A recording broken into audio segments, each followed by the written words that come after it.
para satisfacer los retorcidos deseos de su marido. Durante los 6 años después de casarse, se vio obligada a aceptar a 27 amantes que él mismo le había asignado, hasta que, en el momento más oscuro de su vida, apareció un rayo de luz en la desesperada existencia de Seymour, el 27º amante. George no era como los 26 anteriores que mostraban una repugnante obsesión por poseerla. Era apuesto y tenía una mirada limpia. Seymour volvió a sentirse profundamente atraída. Con el consentimiento tácito de Richard, los dos comenzaron una relación de manera natural. Al principio, ese extraño matrimonio de 3 personas parecía funcionar con cierta armonía, pero con el paso del tiempo, la mentalidad de Seymour empezó a cambiar. Comenzó a anhelar un matrimonio exclusivo y duradero, algo que evidentemente Richard jamás podría darle. Así que tuvo un hijo con George y también empezó a pensar en abandonar a Richard.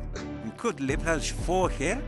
Pero Seymour no lo comprendió, seguía inmersa en la ilusión de un futuro feliz. Una noche cualquiera, pasada la medianoche, Seymour huyó con George. Pensó que a partir de entonces por fin podría vivir una vida feliz, sin imaginar que Richard no tenía ninguna intención de dejarla ir.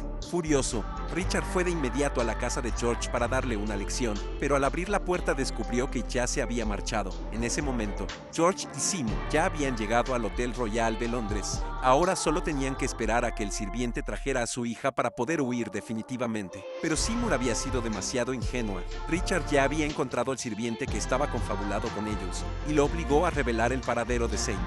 Así que viajó de inmediato a Londres con el niño y el sirviente y utilizó a un amigo abogado para transmitir un mensaje. Si Seymour regresaba a casa con él, estaba dispuesto a perdonarlo todo. De lo contrario, demandaría a George por adulterio y exigiría una compensación por los daños causados. Lo que no sabía era que esa decisión terminaría arruinando por completo su reputación. Cuando Seymour se enteró, naturalmente se negó a regresar a aquel infierno. Lo único que quería ahora era terminar cuanto antes con ese matrimonio retorcido y repugnante. Al escuchar esto, Richard estalló de ira y llevó inmediatamente a George ante los tribunales, exigiéndole una indemnización de 20,000 libras por las pérdidas sufridas. George quedó pálido del susto. Incluso siendo de familia acomodada, no podía reunir semejante suma de dinero. Así comenzó oficialmente el enfrentamiento entre ambas partes. Antes de que comenzara el juicio, el superior de Richard volvió a preguntarle varias veces si él había cometido algún error en todo ese escándalo, porque si la reputación de Richard resultaba dañada, la carrera de todo su equipo también se vería seriamente afectada.